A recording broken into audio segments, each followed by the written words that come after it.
which it is not, and also hinge upon, other sort of theorems such as dark matter and that sort of thing.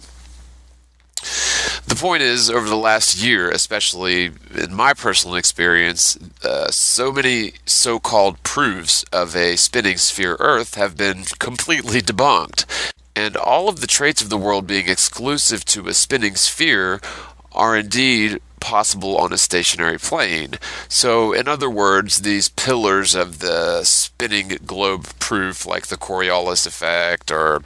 what goes up must come down, for example, all of these so-called globe Earth proofs are totally doable on a stationary plane, circumnavigation being another one. All of this stuff is totally doable on a stationary plane, and yet for some reason people have been programmed into believing that these observations are exclusive to a spinning sphere. I think what goes up must come down is the most laughable and preposterous of all. Now, there may be some perceived physical issues with some of the more widely known or widely quote-unquote accepted flat Earth models, namely the central northern azimuthal equidistant projection sort of situation. However, I will mention that is not a model, it's a projection based on latitude and longitude lines, which have been sort of assumed since the 1500s, based on calculations in the north and assumptions in the south. Not to mention many going so far as to purport a dome in the sky as if it were a proven fact. So I think it's important to keep this conversation with our feet on the ground, both when discussing the heliocentric model as well as the flat Earth model, and let's at least attempt to keep, physical proofs or so-called proofs based on physical repeatable experiments, and leave the theorizing to the, philosophers. And there's no problem with philosophizing, but I think it's important to delineate between science and philosophy, which theoretical astrophysics is sort of a blending of the two. It's a blending of science and it's a blending of philosophy, which really does give scientists a bent or a bias in their conclusions and research. Now, I think it's important to consider all options, even including a dome in the sky. However, an astronomical plane is just as likely as a physical dome situation, and I think that there's good evidence to support that any dome-like tendency of our environment at its highest point above the ground probably involves something along the lines of an electromagnetic field, or possibly a toroidal EM vortex, and with the magnetic vortex in the central north, lending credence to things like the North Pole Star, and even Tesla's likening of the world to a giant capacitor plate, where the ionosphere is the other plate to make the connection. The point is, although the flat Earth proponents might not have a 100% working model, I think I might point out that the heliocentric model has been irreparably obliterated in terms of a working model, in many shapes and forms. Physical experiments, hypothetical experiments, and simple observations which contradict, falsify, and ultimately disprove the heliocentric hypothesis. The likes of NASA and the sci-fi mainstream media programming have done a very excellent job to convince the world at large that our little speck of a world is just some insignificant piece of dust orbiting an insignificant little sun, just 1 in a billion just in the galaxy, which the galaxy is just 1 in a billion in the universe, making our entire world and all of human history just about as insignificant as, a grain of sand on the beach. The religion of science, or scientism as a paradigm, has made sure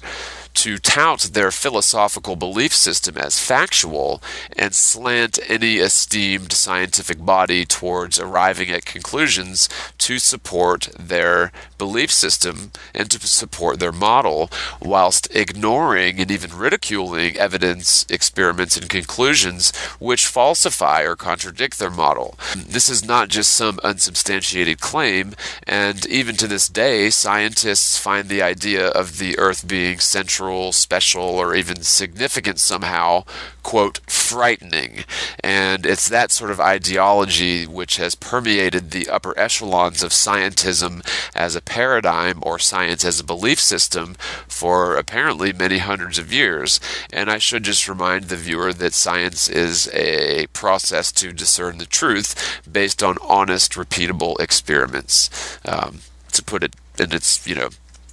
most basic form. Now, I'm sorry to say that while we think of the Dark Ages as some ignorant time in the past, we are, for all intents and purposes, living in a more complex yet insidious form of ignorance, just like the Dark Ages, or maybe misunderstandings just like the Dark Ages, because we're given the illusion of truth and enlightenment and understanding of, the universe, so to speak, when most of, quote, science is indeed a cult of belief systems which are very much based in theory, conjecture, and basically exclusion of certain proofs or certain observations that fly in the face of their belief system and model, and at the same time they promote and lend credence to and provide scientific bravado for anything that happens to fall in line with their theory or philosophy or their model. Now, instead of just ensuring the population is ignorant by, for example, not teaching them to read in the Dark Ages, at least in Europe, in terms of the peasant classes, in modern times we're given a different sort of ignorance and a much more clever and maybe subtle form, which is far more effective than the former. Call the Dark Ages Ignorance 1.0, while the current society at large is at Ignorance Core I7. The ignorance that is tattooed onto or into our psyche at as young an age as possible is parroted by all authority figures in the matters of science or theoretical physics, and I have been guilty of this for the majority of my life, as I'm 35 and I've been only really looking at this whole thing skeptically for the last year. So isn't it sort of amazing that we're taught the heliocentric model at a very young age? Any arguments we may have had against the heliocentric model then were sort of squashed by the authorities, and as adults we never really take the time to skeptically scrutinize the topic again, and it's very, very important that we do. The whole Big Bang, heliocentric, spinning spherical Earth hypothesis is indeed very bizarre, outlandish, and wholly unbelievable as a model of the universe. However, they've achieved domination of our minds at such an early age. Any person with a modern education will adhere to the preposterous long before looking at the truth as an alternative. To be very honest, it's amazing to me that this conversation and debate have made so much headway over the past year or two. However, it's really no surprise given the freedom of information sharing on the internet.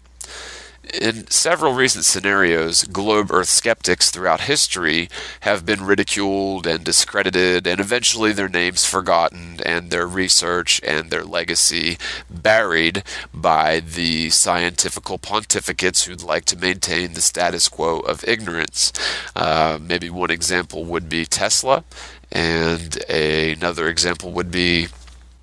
Dr. Samuel Rowbotham, or the author of Zetetic. Now, I'm not claiming that Tesla was necessarily a flat earther, because he did speak of things like planets, although there are, if you really do research a lot of the things that he wrote about and a lot of the things that he said, it really comes into question whether or not Tesla may have at least hypothesized the Earth as a stationary plane.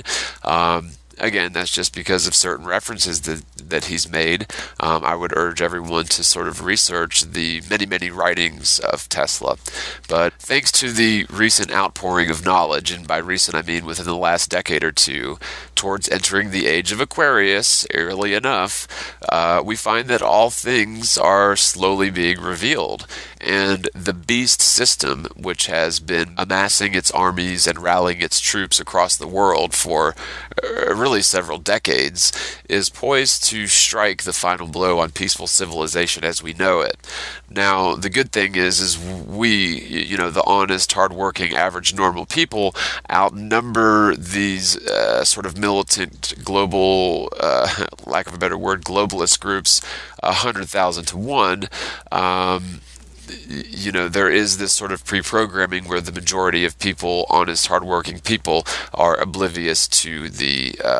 overall plan, which involve things like Agenda 21 and Agenda 2030. But I strongly believe that if we can get this topic, the topic involving the very shape and nature of our world, seriously discussed in the mainstream, then there may be such a mass awakening of all sorts of people. We can have at least the start of the paradigm shift desperately needed to avoid another term of Obama 3.0 as in Hillary or Bush 0.0 as in Trump, because both of these so-called candidates are exactly the same choice, and they're exactly the ones benefiting from the schemes which siphon wealth from the common people and fatten the pockets of the rich.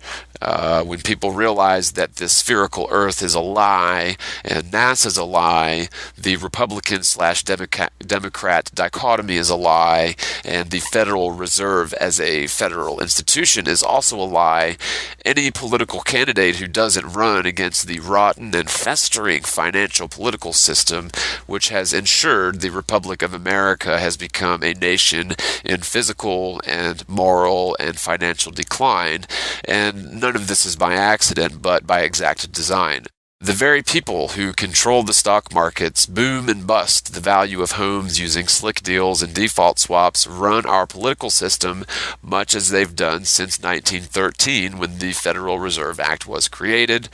and they are inherently responsible for things like the Great Depression, and they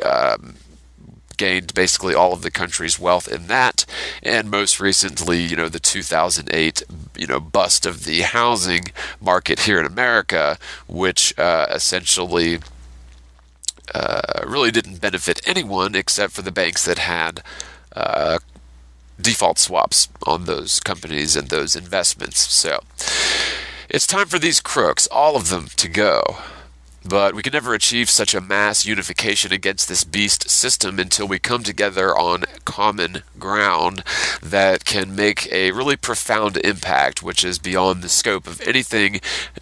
we can really imagine. As crazy as this seems, the awakening has begun, and I see more and more people just sort of accepting the Earth as a plane as a self-evident fact. I spent a lot of time,